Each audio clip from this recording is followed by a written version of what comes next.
एक समय की बात है। एक बड़ा ही शक्तिशाली और बुद्धिमान राजा अपनी तलवारबाजी के अभ्यास में व्यस्त था। सूरज की तेज रोशनी में वह अपने निजी बगीचे में तलवार के वार कर रहा था। अचानक एक वार के दौरान उसकी एक उंगली कट गई। दर्द से चिल्लाते हुए राजा ने जैसे तैसे खुद को संभाला और तभी वहां पर खड़े मंत्री ने तुरंत कहा, राजा साहब, जो होता है अच्छे के लिए होता है। राजा पहले से ही दर्द में था और ऊपर से मंत्री की यह बात उसे बहुत गलत लगी। गुस्से में लाल होकर राजा ने तुरंत सैनिकों को आदेश दिया, इसे तुरंत कारागृह में डाल दो और 10 दिन बाद फांसी की सजा सुना दो। मंत्री स्तब्ध रह गया। वर्षों की सेवा का ये इनाम था, लेकिन उसने हिम्मत नहीं हारी और राजा से कहा, महाराज, मैंने आपके राज्य की वर्षों से सेवा की है, क्या मेरी अंतिम इच्छा पूरी नहीं करेंगे? राजा ने गुस्से से कहा, बताओ क्या है तुम्हारी अंतिम इच्छा?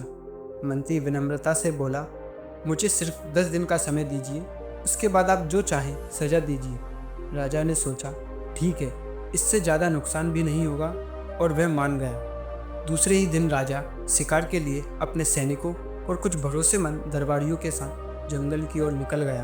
मंत्रियों में से एक मंत्री जो रोज शिकार पर जाता था, आज जेल में बंद था। गहरे जंगल में खेल खेल में राजा अपने दल से बिछड़ गया। घना जंगल, जानवरों की आवाज़ें और डराने वाली खामोशी, राजा अकेला पड़ गया। रास्ता खोजते खोजते वह एक आदिवासी जनजाति के हाथ लग गया, जो वन देवी की पूजा कर रही थी और बलि के लिए किसी इंसान की तलाश में थी। राजा को देखकर आदिवासी खुश हो गए। उन्होंने सोचा, यह बलि के लिए ठीक रहेगा।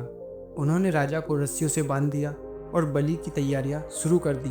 पूरे गांव में पूजा हो रही थी, ढोल नगाड़े बज रहे थे। राजा को बलि स्थल पर ले जाया गया। भय, पश्चाताप और जीवन की अंतिम घड़ियां उसके चारों ओर मंडरा रही थी। तभी वहां के एक वृद्ध पुजारी की नज़र राजा के हाथ पर पड़ी। उसने चौंक कर कहा, रुको, इसकी उंगली कटी हुई है, यह खंडित है, इसे देवी को बलि नहीं दी जा सकती। आदिवासी नियमों के बहुत पक्के थे। उन्होंने तुरंत रस्सियाँ खोल दी और राजा को छोड़ दिया। राजा की आंखों में आंसू आ गए। उसने सोचा, अगर मेरी उंगली ना कटी होती तो शायद आज मैं जिंदा ना होता। काफ़ी संघर्ष के बाद राजा अपने राज्य लौटा। महल में आते ही वह पहले जेल गया, जहां उसका वफादार मंत्री बंद था। राजा ने कारागृह के द्वार खोलकर मंत्री को गले लगा लिया और कहा, तुमने सही कहा था, जो होता है अच्छे के लिए होता है। अगर मेरी उंगली ना कटी होती तो शायद आज मैं जीवित ना होता। मंत्री मुस्कुराया, लेकिन कुछ नहीं बोला। राजा ने कहा, लेकिन तुम्हारे साथ तो अन्याय हुआ है, तुम्हें सजा मिली है, इसमें भला तुम्हारा क्या अच्छा हुआ? मंत्री ने बड़ी शांति से जवाब दिया, महाराज, मैं तो हर समय शिकार में आपके साथ रहता हूँ। अगर मैं उस दिन भी जाता तो मेरी उंगली पूरी थी, बलि तो मेरी ही दी जाती ना।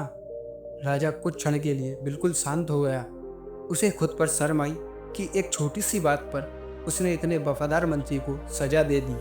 राजा ने न केवल मंत्री को मुक्त किया, बल्कि उसे अपने प्रमुख सलाहकार पद पर फिर से नियुक्त कर लिया, और उस दिन से उसने यह सीख जीवन में हमेशा के लिए अपना ली। दोस्तों, जिंदगी में जब भी कोई विपत्ति आए तो घबराइए मत। कभी कोई काम बिगड़ जाए, नौकरी ना मिले, किसी करीबी से झगड़ा हो जाए या कोई मौका हाथ से निकल जाए, तो बस एक बात याद रखिए, जो होता है अच्छे के लिए होता है। हर नुकसान आपको किसी बड़ी मुश्किल से बचाने का जरिया हो सकता है, इसलिए हर परिस्थिति में विश्वास बनाए रखिए।